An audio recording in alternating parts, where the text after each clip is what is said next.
Hello everyone, before we start today's video, if you could all do me a solid and lightly tap the like button, perhaps share the video about and leave a comment. If you are not subscribed, subscribe as well. It would greatly help this channel. Thank you very much.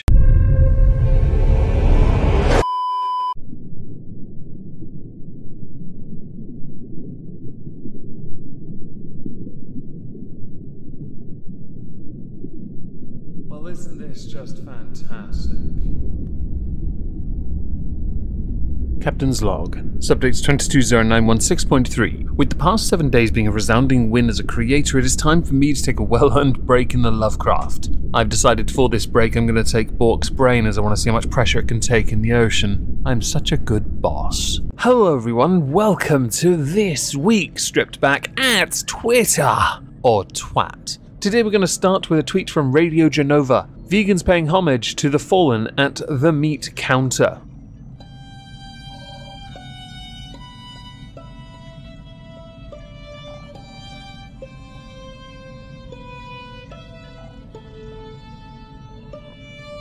I saw this via Director Arcta, Meat and Free Roses, thanks Virtue Bacon Vegans. And reply, yet they show no respect or remorse for the thousands of plant lives that are taken to feed them. Hypocrites. We all kill things or have things killed for us so that we may live. Nobody is better than anyone else. Clearly you've never experienced the life of a Breatharian. Maybe we need to photosynthesize. Or do we want to argue the semantics that perhaps by the sun giving its energy to us, we're killing the sun? You're right everyone, no lives matter, vote Cthulhu 2024. Next we're going to talk about something a little bit more serious. R.I.P. Olivia was trending. Olivia was a very young child that was sadly taken from us, a 9-year-old girl taken from us, in an act of cruelty that has yet to be given any form of justice. Recently she was laid to rest. She was trending because many people were paying respect to her. Coincidentally, with the passing of the Queen, some people have gotten quite cross about this.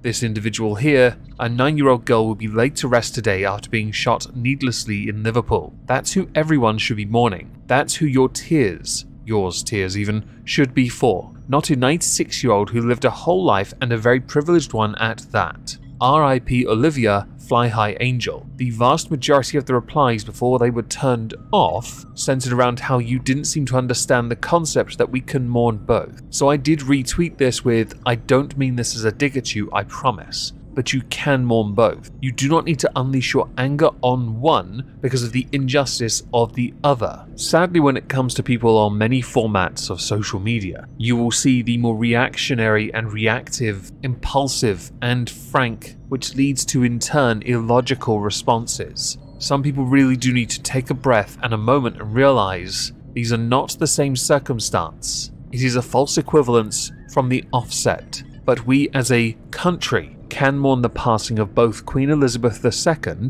By the way, there's a queue over 10 miles long at time of recording. People really do want to pay their respects. And we can mourn the passing of somebody who, like you said, was needlessly shot. I hope the person that did this was caught. And I do hope that perhaps some of the more responsible and reasonable responses sink into your head so you can understand we are not against you, nor are we going to use one thing to weaponize another. It's a very political thing to do. So next, Eve Barlow is a joke. This hashtag has been trending on and off before, during and after the Amber Heard vs Johnny Depp defamation trial. That trial ended a while ago and she is still trending because every so often she just comes up with some absolutely scrum-diddly-umptious crap. Let's take a reasonable tweet. Call me controversial. I don't think strangers on the internet and on platforms like this, Twitter, should be able to have the power to ruin the lives of perfectly good people. Response. Controversial?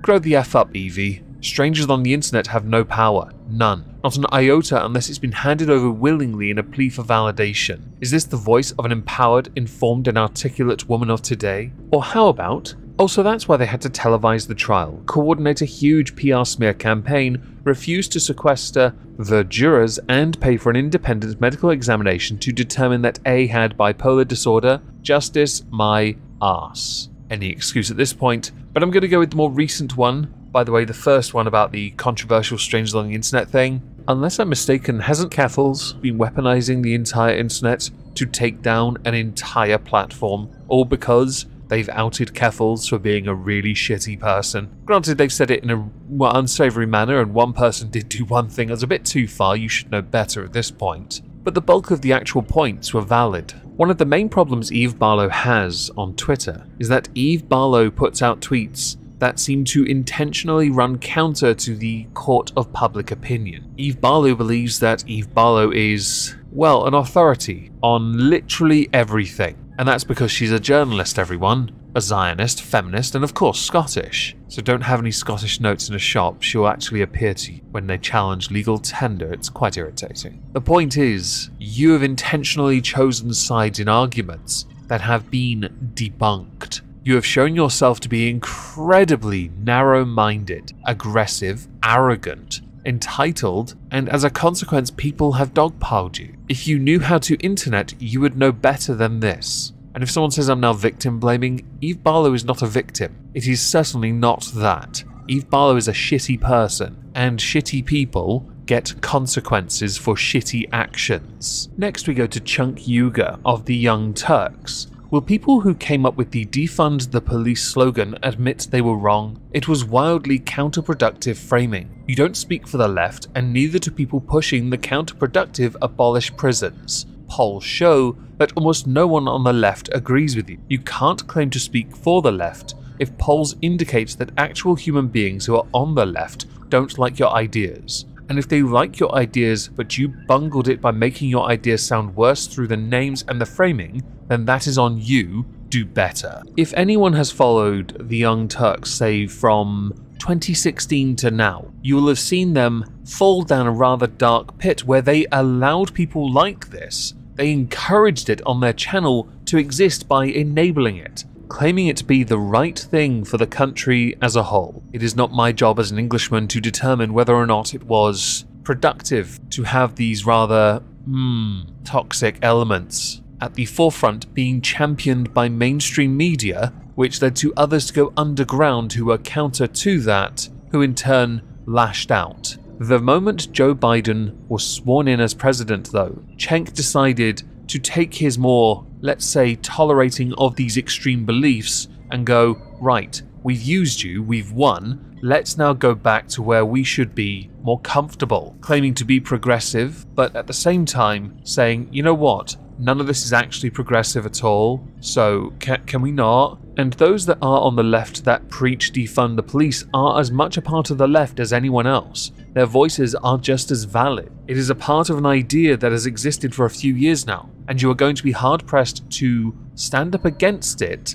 because of many injustices that have taken place in your country. So why have you really said this? Are you trying to make it seem like the Young Turks as a brand is more centrist? Or leaning more to the center left, when during Trump's time in office you were very extremist left because you just had to win. At all costs, we must beat the Trump, even if that means using people we really don't like. Really shitty, wealthy, entitled people who claim that the blue-collar worker benefits from white privilege. The final thing I'd like to talk about is the rumor that Floyd Mayweather, one of the greatest boxers of all time, 5-weight division, undefeated in 50 contests, legend in his own right, is in talks to fight another type of legend, someone who many of us believed would never win, and then he stopped FouseyTube, aka Deji, who we here have covered in a Content Constable, one of the most unsuccessful videos I've ever made in my life. Courtesy of Happy Punch, they're in talks for an exhibition bout. Now, Floyd has been doing exhibition bouts because he can make an insane amount of money from it.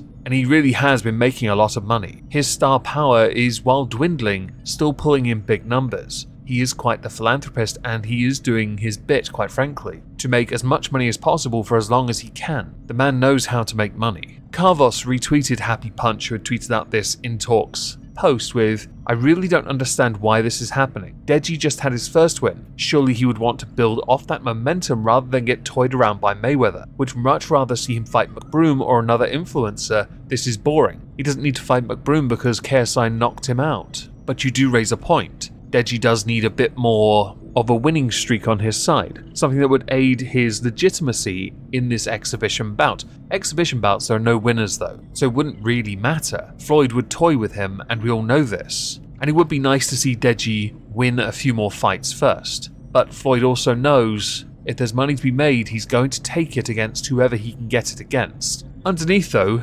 Mekumoto?